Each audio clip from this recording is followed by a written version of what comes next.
Good afternoon. Thank you for joining this talk. My name is Cyril Leclerc. I am the PM lead for the CloudBees Core offering. And today I'm going to present you the innovations that we have brought in our solution to offer better capabilities to scale continuous delivery. Scaling from a technical standpoint, more infrastructure, but probably more important, scaling with more people and have more people collaborating together in this journey. So the agenda today, first I will present you the evolution that we have made in our way to connect pipelines together and connect applications and projects together, adopting an event-driven approach. Later, I will present you the innovation that we have brought in the user experience to have a focus on better, on more guided onboarding of new teams.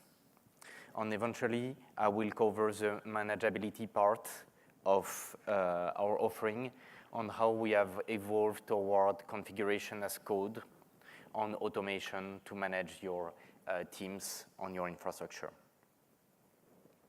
So first, event-driven pipelines for better collaboration. When we see an organization today, we have more and more teams collaborating together. We have more and more just-in-time collaboration when one team cannot wait for another team to finish its project and release it. We have to work in parallel, on parallel stream to deliver faster together with some kind of snapshot dependencies between applications. And also what we see is the adoption of microservices with more and more software components that are in some ways decoupled, but also in some other ways coupled together on where we have to manage to connect the life cycles together. These evolutions make the way we have managed continuous delivery pipelines in some way limited today, and we had to invent new solutions. So this is a sample organization that we have taken. You have a supply chain team, you have an accounting team, you have an e-commerce team. Many people, every team is building services, is building applications. And let's take an example to illustrate our solutions with a supply chain team that is building a supply chain service and an e-commerce team which is building the website of my company. And it's quite common to have a dependency where the supply chain service would be a dependency of the website. And we will have some projects where simultaneously the supply chain people, they will deliver new features. On the web teams, the website, they will deliver new features. And you cannot wait for the supply chain team to release its stuff and import the dependency. You have to work together on a snapshot. Is it, for who is working with this kind of snapshot dependencies across team at the moment? Yes, some people have to do it? Okay.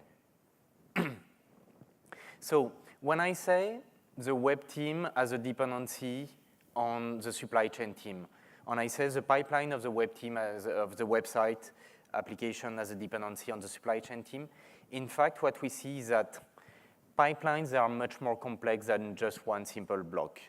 Because when you look at the pipelines on the phases of your software lifecycle, you have the build pipelines which are triggered when new code is pushed.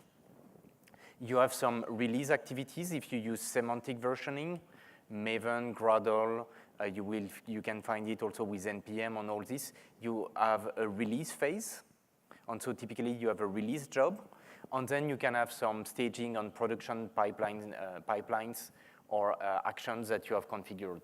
And so when I say the supply chain team will trigger some activities in the pipelines of the e-commerce team, in fact, I have to refine what connection it is. And it gets even more powerful and more complicated with the branching models that we have now with Git. Jenkins pipeline has introduced a very powerful capability to automatically discover branches on your jobs, on your applications, and to automatically create these pipelines, these jobs, when new branches are created. But at the same time, when we want to connect applications together, pipelines together, we have to identify if you want to trigger one branch or another. On these branches, they can be release branches, such as a master branch, such as a V1 branch, a V2 branch. There can also be some feature branches of an ephemeral branch used by a team to deliver a new feature.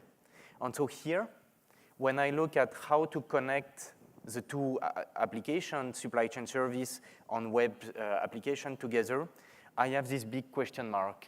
What is going to trigger actions on the supply chain service side, on what is going to be triggered on the downstream job, on the downstream application? Let's imagine here that I have a scenario where it's just the master branch of the supply chain service that has to trigger the V1 line of the e-commerce website. So here we see, I am entering in details, but we see that connecting teams together gets quite complicated, in fact, when we really want to make it happen. And so the standard way to do it with CI solutions today is, the first way is to say in your upstream job, so in the supply chain service job, you will update your configuration file, your build file, your Jenkins file, and you will say, at the end of my supply chain service build, I will trigger the website, the web application V1 branch.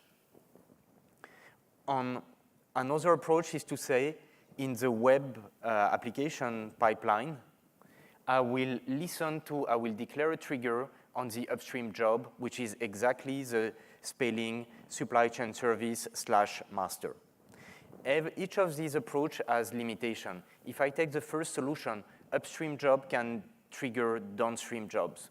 So here, I would have the supply chain service at the end of its pipeline definition, which will have a list of all the teams that are interested to be notified, to be triggered.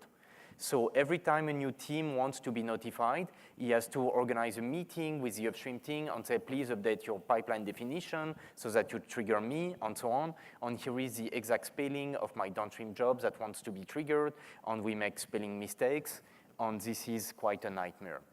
And we have another challenge is security.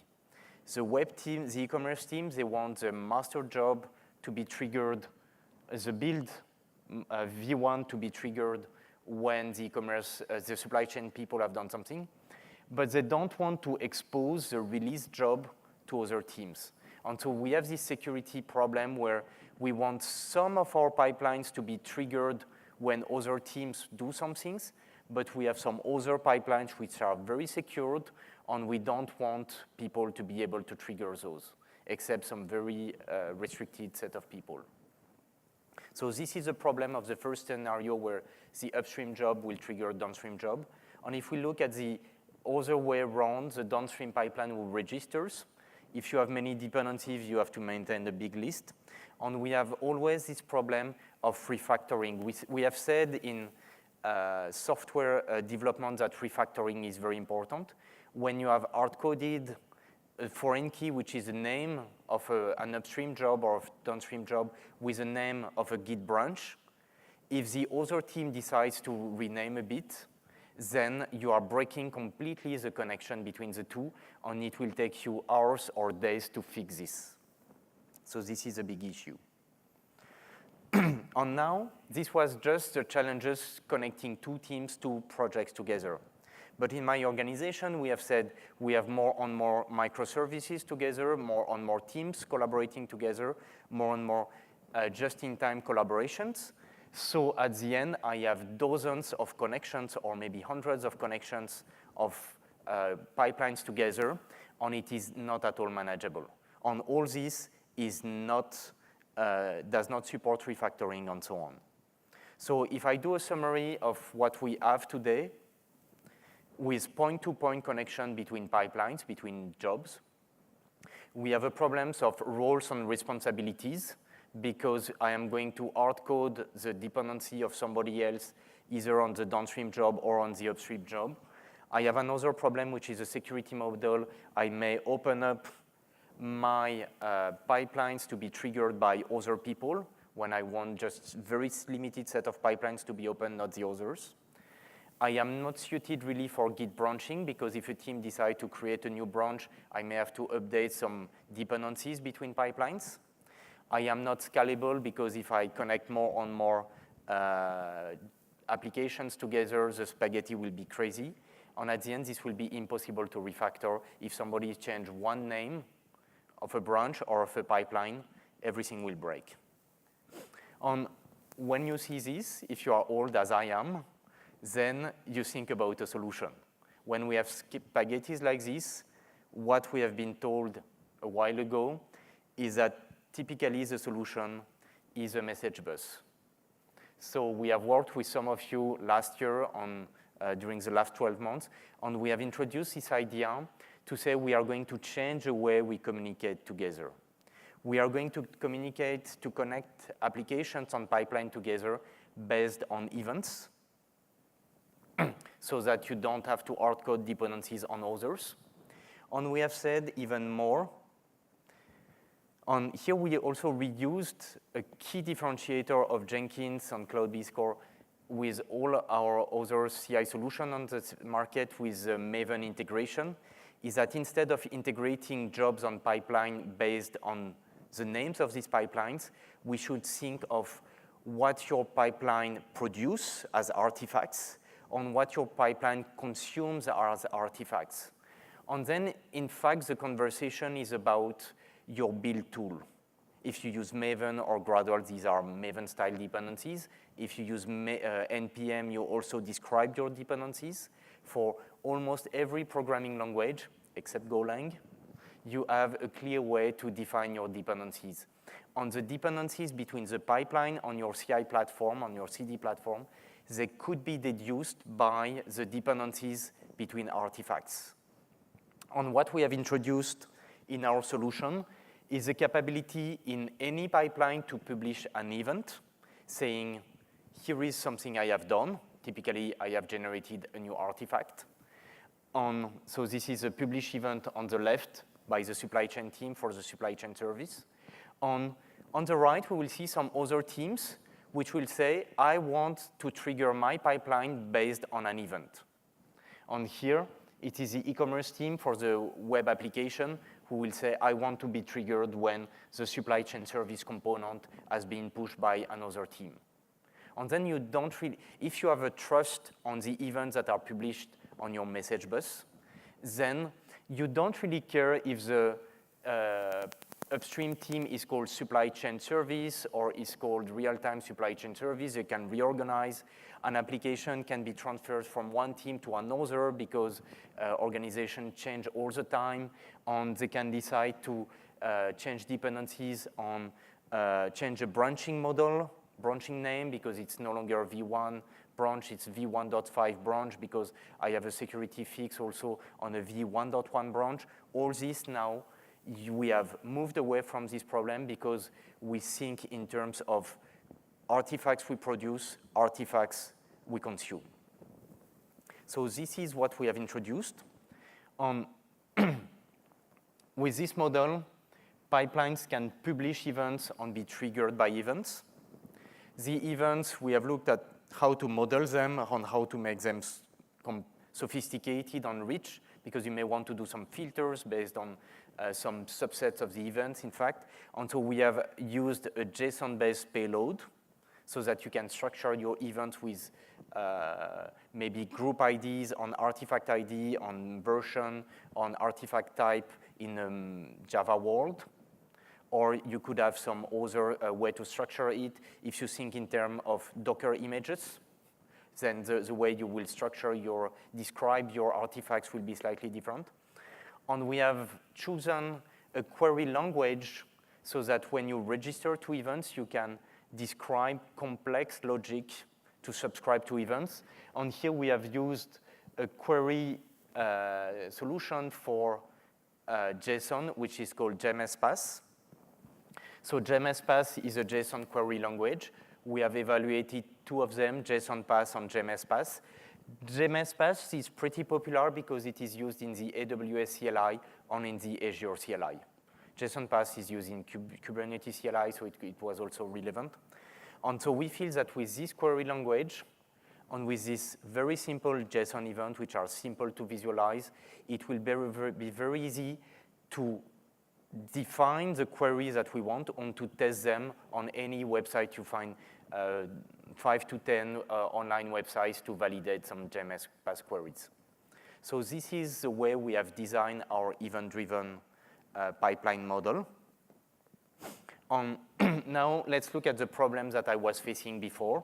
I said I have a problem of roles and responsibilities between my upstream teams, supply chain team, and my downstream team, e-commerce team. And now I have solved this problem with some pipelines who publish events on what they produce. Almost every pipeline should produce something.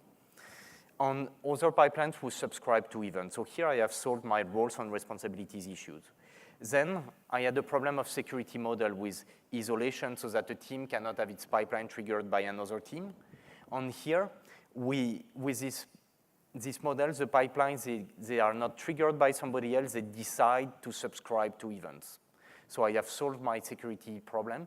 At CloudBees, we have also introduced this year another capability to have better isolations and protection of your pipelines of your job so that they don't get triggered by other teams with a job trigger restriction plugin, which allows you to secure at the folder level in any master who can trigger you. So this was the security model problem that I was facing.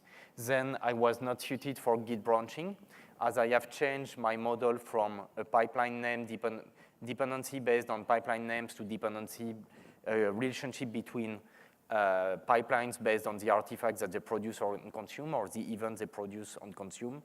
I have solved this problem. I was not scalable with all this spaghetti of relationships. And now I am scalable because I continue to, with my message bus, I will add more events to my system when more applications are being built, and more systems are integrated here. But it continues to be the same type of events. An artifact of type Maven artifact has been published. An artifact of type Docker image has been published. So here, I have solved my scalability issue as well. And I was almost impossible to refactor if an application changed from one team to another.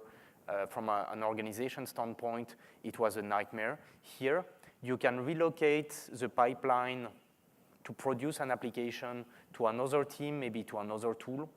It will be the same because we are based on the artifacts you produce. So this is the way we have solved the inter-pipeline issue, connection issue. And then we looked at it and we say, okay, this is very interesting, this is very powerful, but when we are event-based, we know that it may be interesting to have more event producers and more event consumers.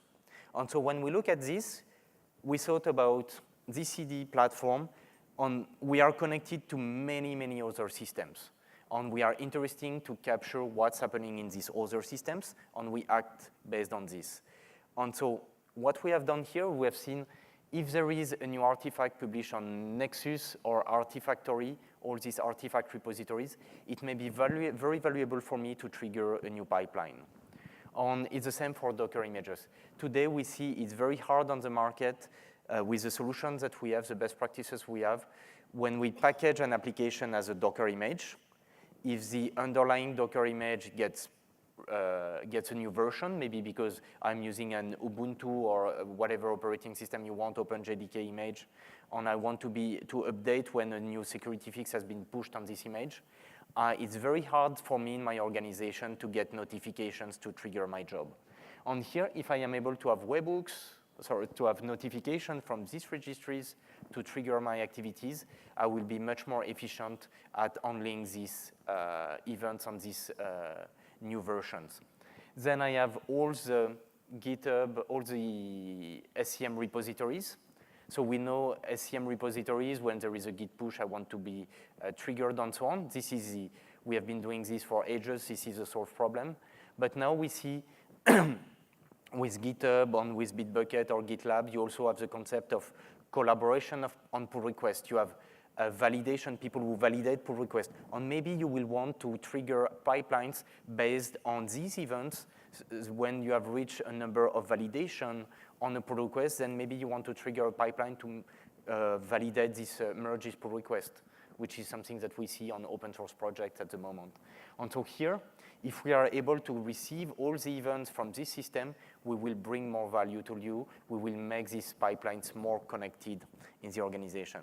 And last but not least, it's the ability to connect with your in-house CD applications. And so we have discussed with some of you who have release readiness systems, which are homemade, based, usually connected to security scanner and so on, where your homemade system is able to say, this artifact is ready to be released, so it's ready for production, but we had big challenges to integrate these in-house systems with the CD platform.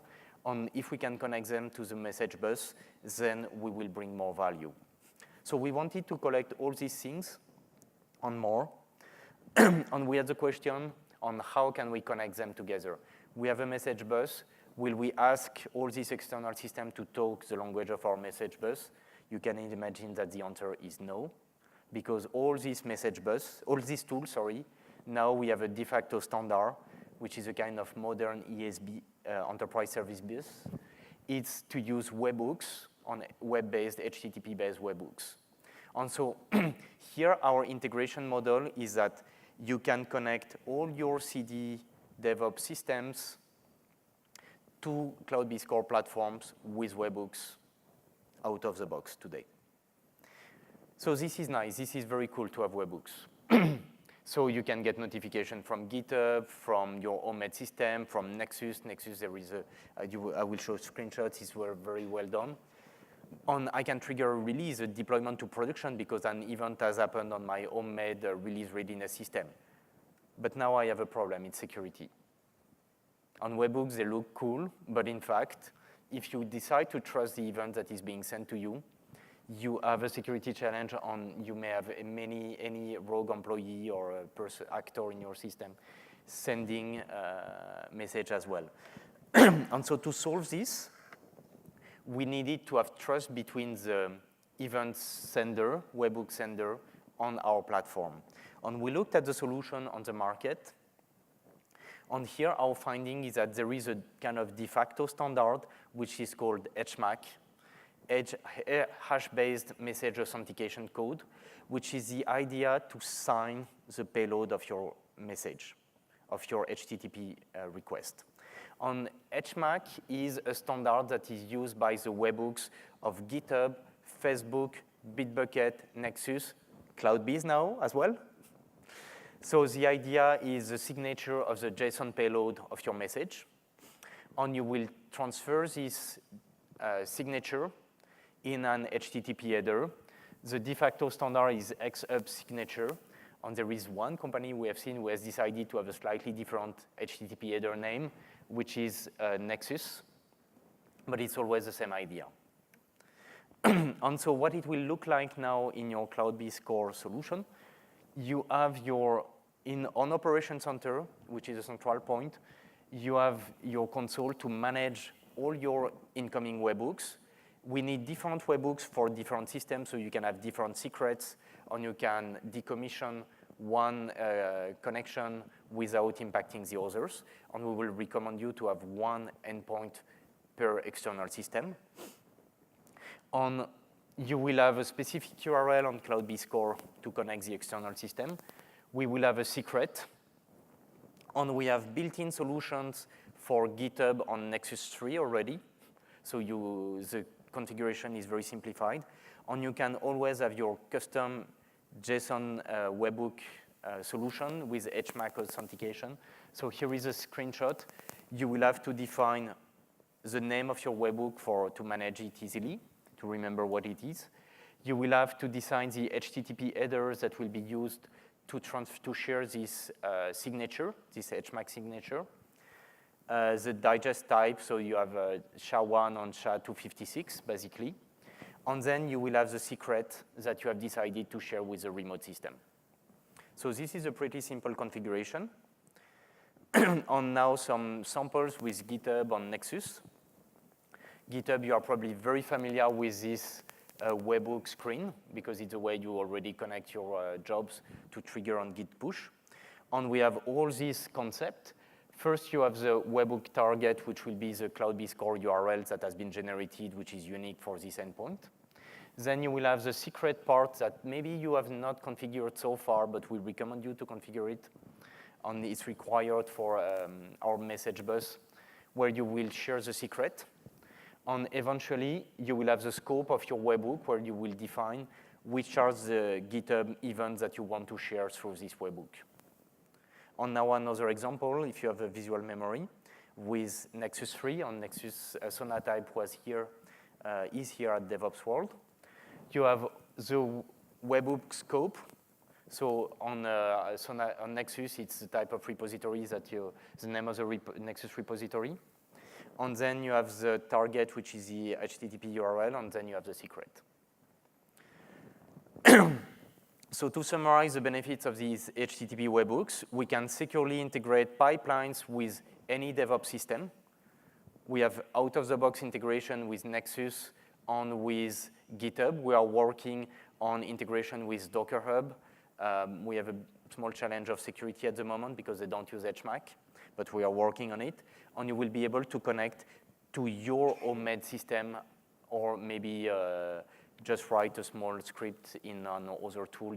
With Artifactories, they don't support webhooks out of the box, but you can always write a piece of script to do this integration. Okay? And so if I summarize this event-driven pipeline model, we are able to have event-driven connection between pipelines on your infrastructure. So one upstream pipeline will trigger an event, will publish an event that will trigger a downstream pipeline. And we can also have external system notifying CloudBees Core so that the pipeline that matters to you will be triggered. So here we are evolving toward an event-driven continuous delivery model. Your pipelines are publishing events on what they produce, and are registering to events on what they consume, which is related to the build tools they use, typically Maven, Gradle, and so on. You can also create your own types of events, and you can connect with any external system as well. On the benefits, you have a model that is scalable, that is extensible, that is secured by design, where you have the rights, segregations of roles and responsibilities between teams and between systems as well. And this is ready for refactoring. You can change the name of any pipeline as long as you continue to identify your artifacts by their ID in your system, you are good. Okay? So this was the first innovation that we have brought to you this year and that I wanted to share with you. Something else very important when we see this connection of many pipelines together on complex systems where we have many microservices or many teams. For the visualization of your value stream on how your flow goes across all these pipelines, for the visualization, we have CloudBees DevOptics, which allows you to model this on end-to-end flow. So this is the visualization. I have presented you how to connect the pipelines. And here with DevOptics, you will visualize the flow on your pipelines. So this was the first part. Now I will go to the new user experience that we have provided for better and more guided onboarding. So we have been very careful at providing a new user experience which is easy so that you can onboard teams with a guided path. So now you have these screens with all your teams.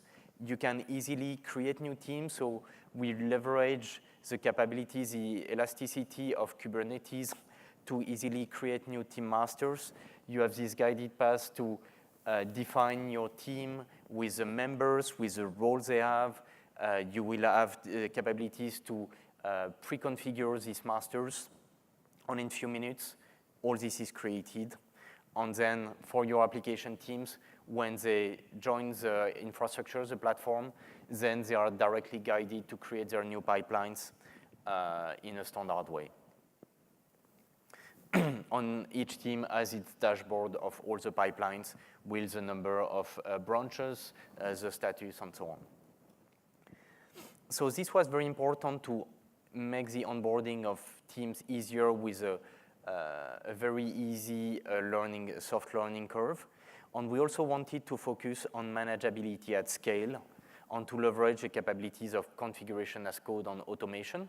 So you have heard a lot this week about automation, these 2 days about configuration as code. And it's an effort that we have started on CloudBees Core more than 12 months ago.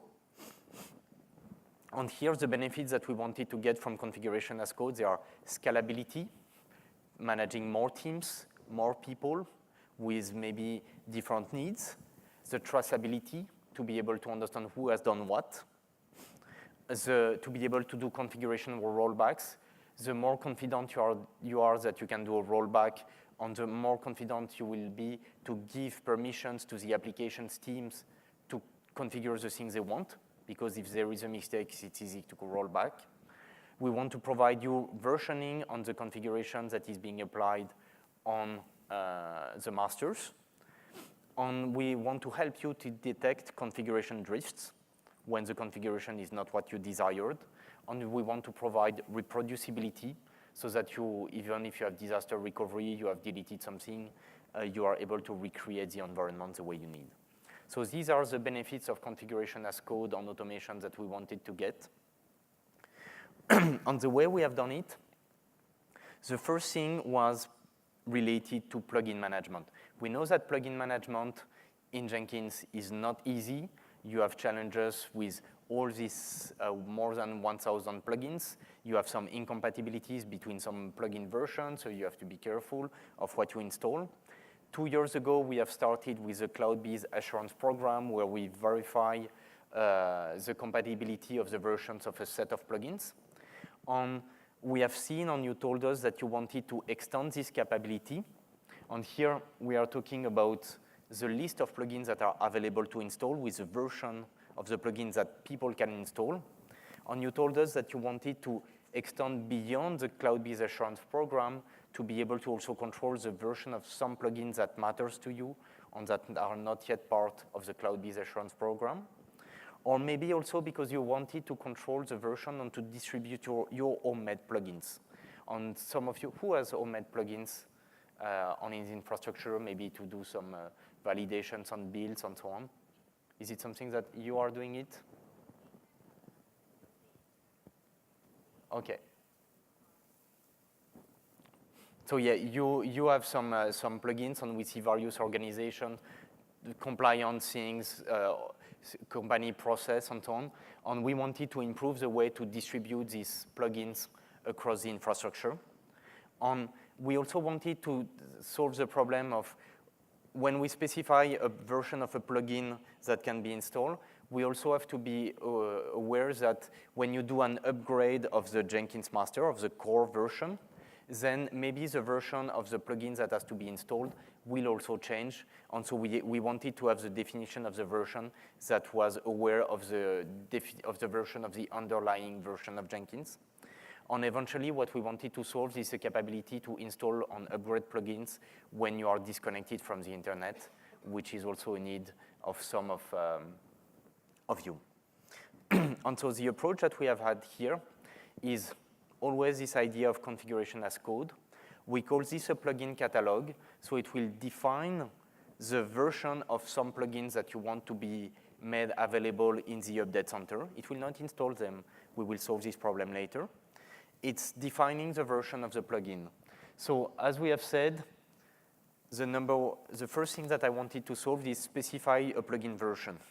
So here in my manifest, this is number 2.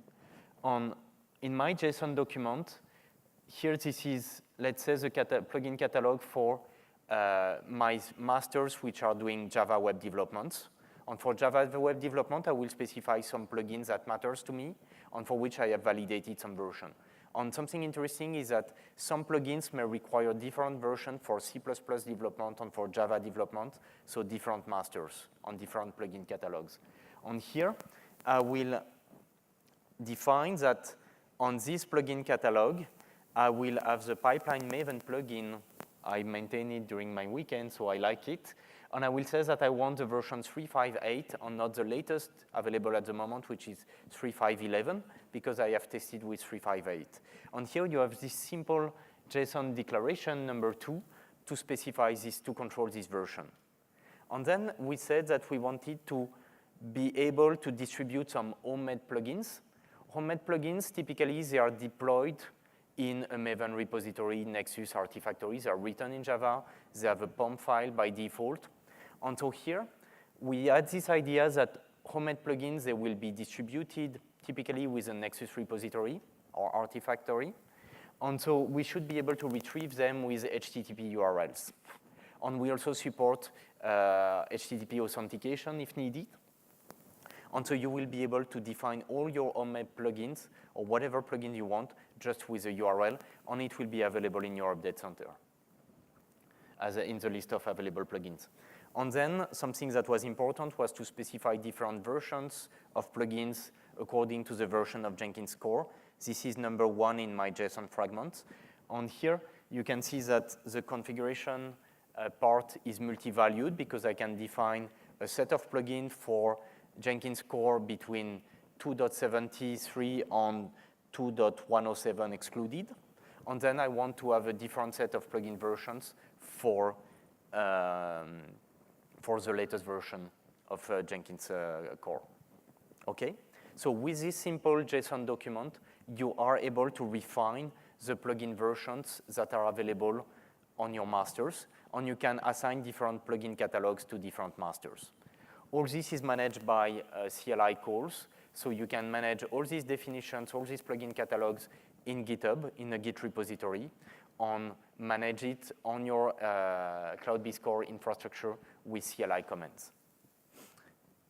Plugin catalogs are available on all the types of masters that we support: client masters, managed masters, and team masters. Then we have looked at what we call the creation recipe.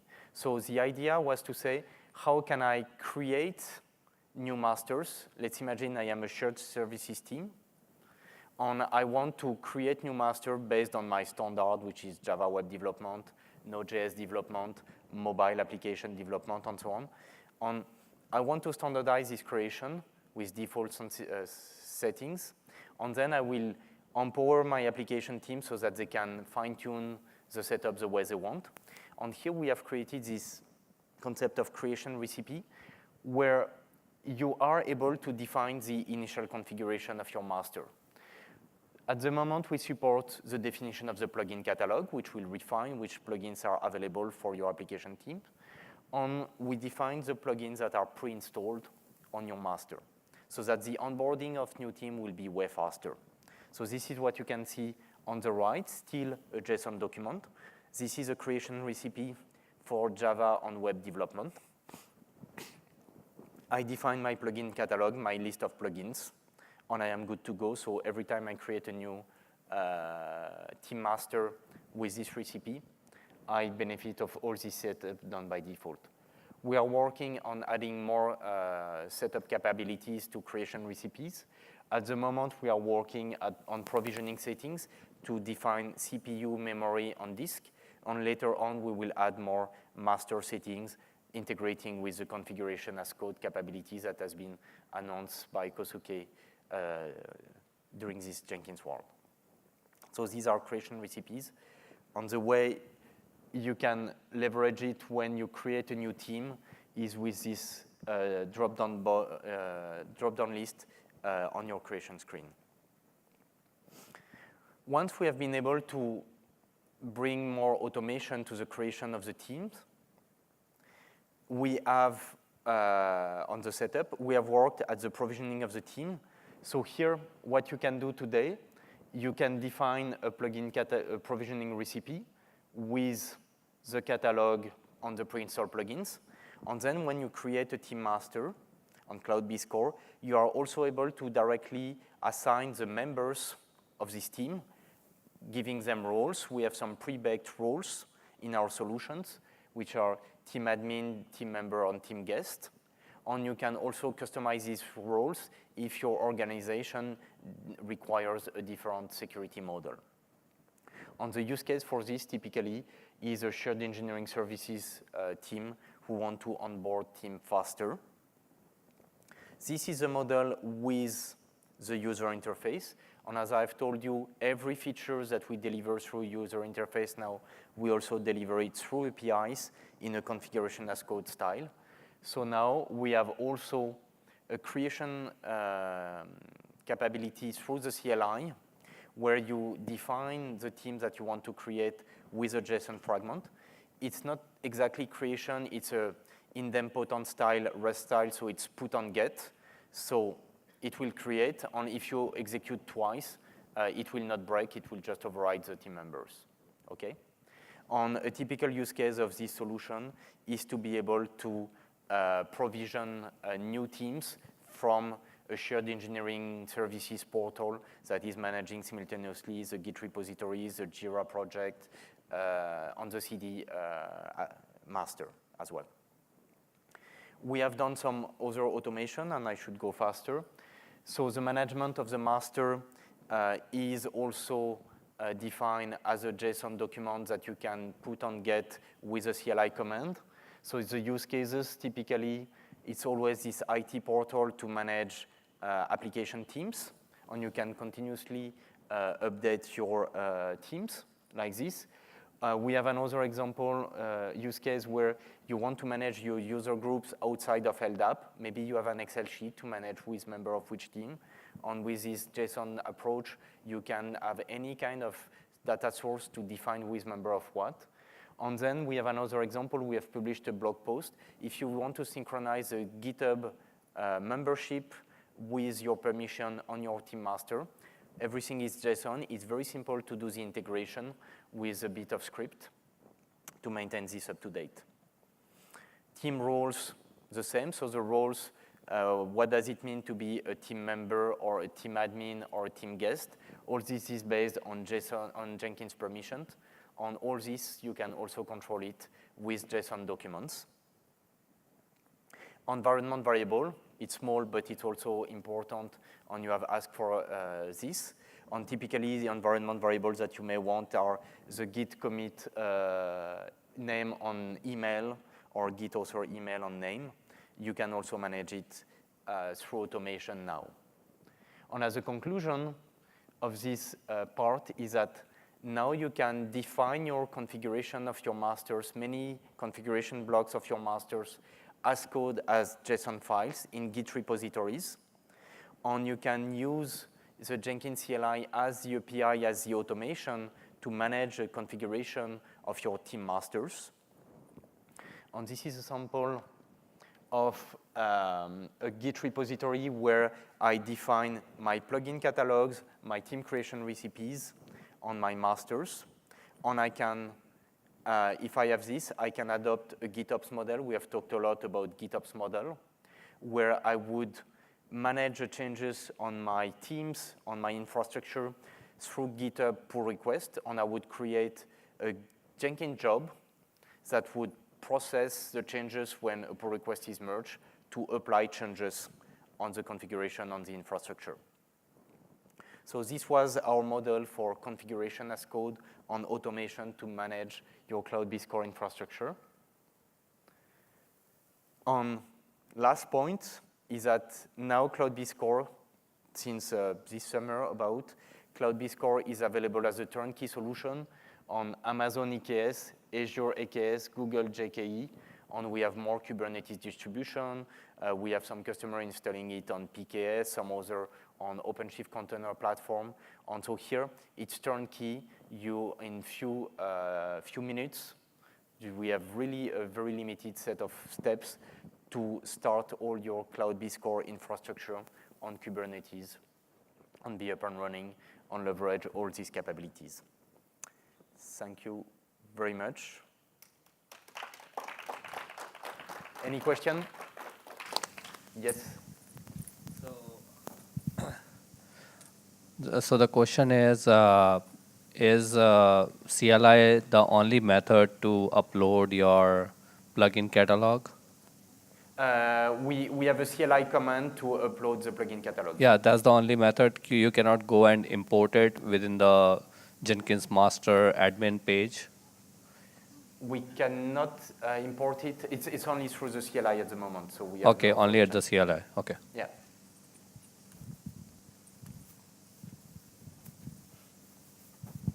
How about credentials management? About connection management? Yeah, is it through credential plugins? Connection between operation center and masters, or credentials? Oh, credentials. So credentials, we are working on, they are already CLI commands to push credentials. Unfortunately, they are not as user-friendly as we would like. And we are working on, Oswaldo is engineering manager in charge of the team, who is working at providing much more friendly CLIs to list the credentials and to push credentials. We don't want to retrieve the secrets, but we want to retrieve the descriptions, and you already have CLI commands to upload to push credentials. So we have time for one more question. Any No more questions? questions. Thank you very much, Thank you very Cyril. much.